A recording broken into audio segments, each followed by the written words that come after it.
Over the last 5 years, I've worked with more than 700 YouTube channels and I've helped to generate hundreds of millions of views and tens of millions of dollars in sales, picking up a couple of silver play buttons of my own too. But along the way, I started to realize that nearly every struggling channel makes the exact same avoidable mistakes that massively hold back their earnings. So if you're frustrated with advice that doesn't seem to work, here are 19 of the most important lessons that I've learned along the way that will actually make you money from YouTube. Number one, so most people quit YouTube and they waste all of the time they put into it because they are so frustrated they're not seeing an instant result. But have you seen The Incredible Hulk? When Bruce goes from being a regular man to the strongest being on the planet, his entire body has to break so that it can be remade into something remarkable that is capable of saving the planet.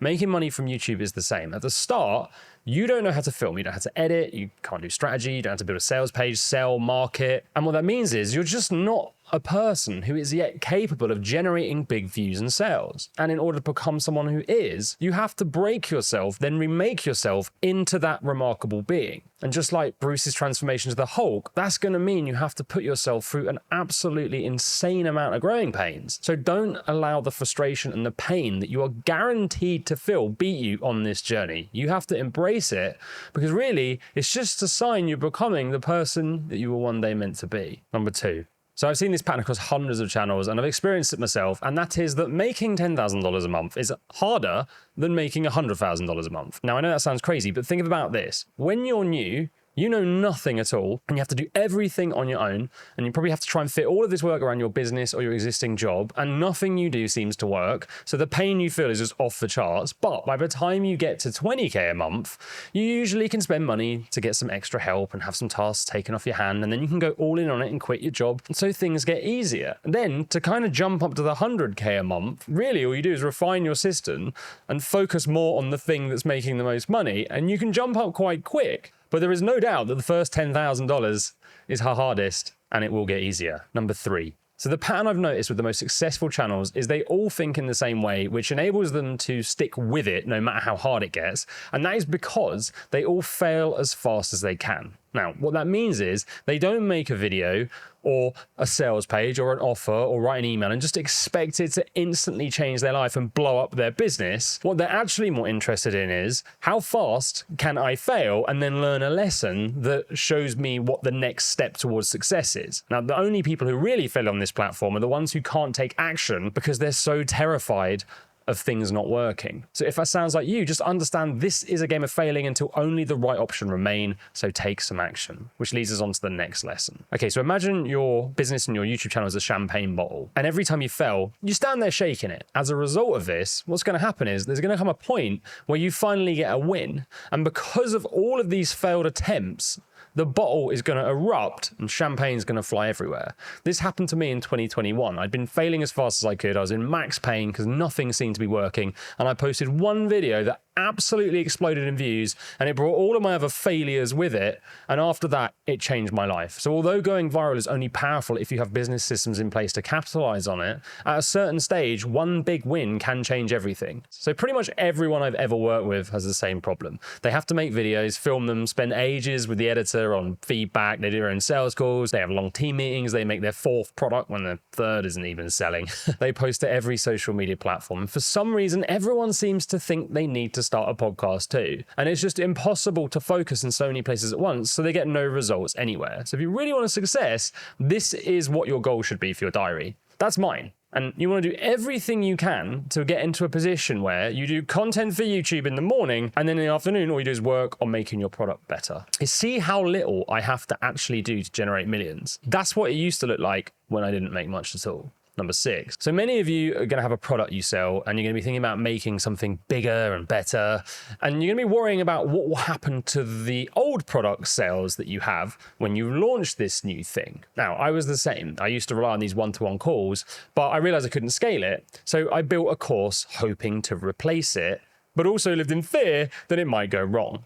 The thing is, within 30 days, I made more from the new course than I did in those one-to-one calls. So just realize this, business is like a rose bush. Sometimes you've got to cut it right back to a level that might scare you so it can grow back bigger, faster, and better. Number 7, have you ever looked into making something to sell your audience? Watched videos on building funnels and complex campaigns to promote them, tried it, and it didn't work at all. This is a very common problem I see, but a few years ago, I accidentally realized that everyone's making selling way harder than it needs to be for some reason. And I discovered it when I was planning this massive Black Friday campaign, but because I was just juggling too many other things at once, I didn't end up having enough time to build it. So the day before Black Friday, I just thought I'll stuff it, and I decided to post one short community wall post, one tweet, one email, and all they really said were, hey, if you buy my course, I'll give you another one for free. Offer ends in 48 hours. So I hit send, and at the time I thought, oh, maybe I'll make a bit of money.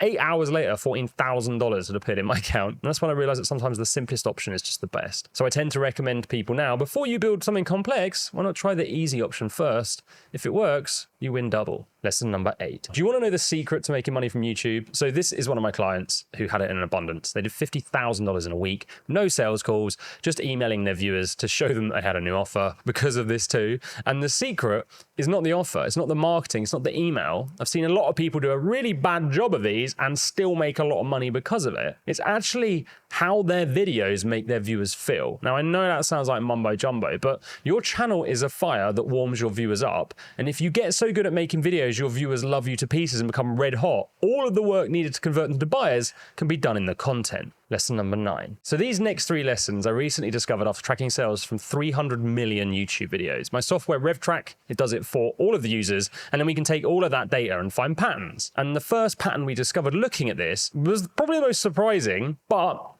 it gave us something that is very easy to fix to help you generate more sales. So what we discovered is this: if your average video gets a 0.5% click rate on your sales page link below it, and you increase it to 2%, you 4x your sales without needing any extra views or changing your offer at all. So the click to view percent of the link below your video, to me, is the most powerful metric, because it's so easy to increase the amount of people who click on that link, because all you want to do is promote your offer and say it's in the link below, and you just get more clicks. Lesson number 10. And the next lesson we learn from these patterns is that if all your videos perform like your top 25% for sales, your dollars earned from your content would more than triple. So what that means is, if you're not identifying which videos are earning the most per view and then repeating what is working in them to get that result, you're potentially growing your business 3 times slower. Lesson number 11. We can also see from the data that currently the average video earns $4.92 per 1,000 views,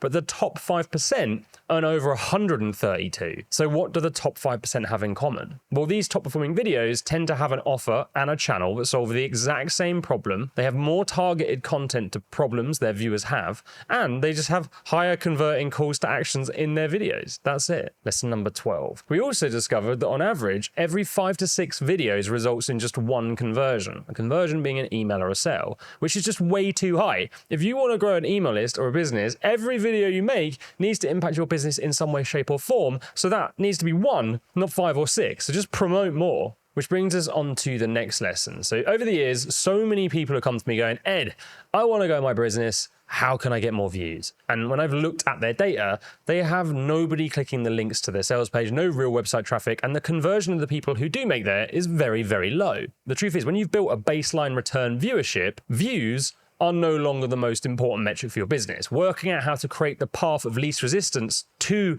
your product from those videos is. Otherwise, you just make YouTube more ad revenue and you miss out on all the money you actually deserve. Lesson number 14. So many YouTube channels have come to me because their viewers are just not buying their product or service. And often the reason is because they've not gone through enough of the breaking and then remaking required to become a person who is capable of charging $5,000 for something. Because in order to sell high ticket products, you need to be an amazing communicator. You need to have a lot of experience, credibility, and you have to have a red hot audience who are ready to buy from you before you ask them for it. So if you want to sell high ticket, first you need to make sure you can actually sell something cheaper, because if you can't get $150 to someone, you can't get $5,000. Lesson number 15. So many people I work with seem to think that every video they make would get more and more views than the last forever. But that's not how this works. What will actually happen is this. Your niche has a view ceiling, which is fully dependent on the total addressable market in your niche. And I met people who get super frustrated trying to break through this ceiling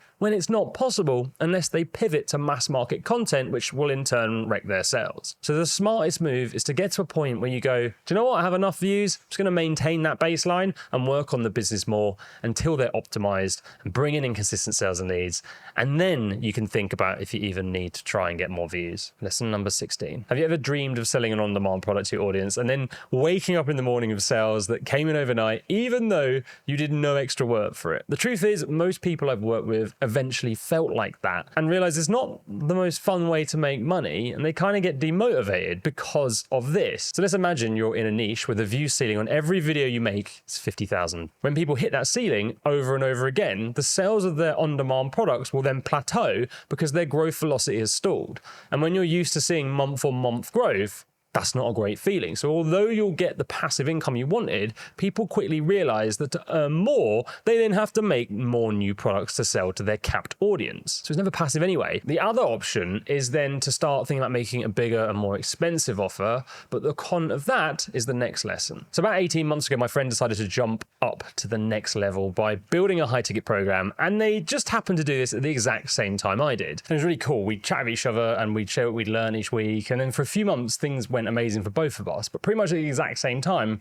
4 months in, we started to crack, and every day we were messaging each other like, oh, why is this so hard? And problems we'd never dreamt of started to appear, and both like, it was so much easier how we used to do it. Eventually, they actually decided to stop and go back to their old way because they looked at the monthly money they spend and how much they really needed to earn, and realized that the old way provided way more than they needed, and that really they were excited by doing things they loved every day rather than making millions doing something they hated. And that's the thing. Eventually, what I see is a lot of creators make a lot of money, but they still feel like they have to earn more because of the big numbers that get thrown around online that kind of make you feel like a bit of a failure if you don't chase more. So the real challenge is working out what you really want from life and not getting caught up in the money for the sake of it. Do you have a client who causes you a ton of annoyance and problems and lives rent-free in your head all day?